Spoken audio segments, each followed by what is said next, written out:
think just talking it out, talking it out. Thinking, what is thinking? Thinking is asking and answering questions. That's all thinking is. So when someone says think about it, say, okay, well, ask a question and then try to answer it. And that's all it is. So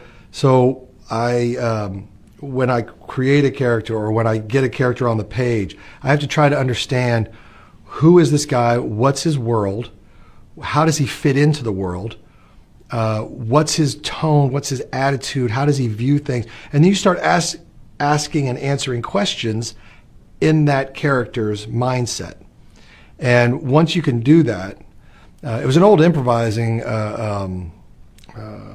training technique, or when we used to do improvised shows or whatever, if you had a character that you had created, you needed to be able to answer questions as that character without even thinking, So if I was playing a redneck, you could ask me anything. I'd be like, yeah, I know exactly what I do then, son, or whatever.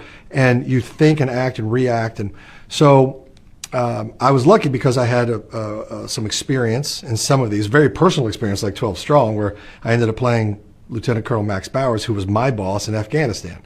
The movie ends in 12 Strong, where the movie ends, it's when they take Mazar-e Sharif. Well, about a week, 2 weeks, whatever it was after that, it was shortly after the movie ended, that's when I joined their unit.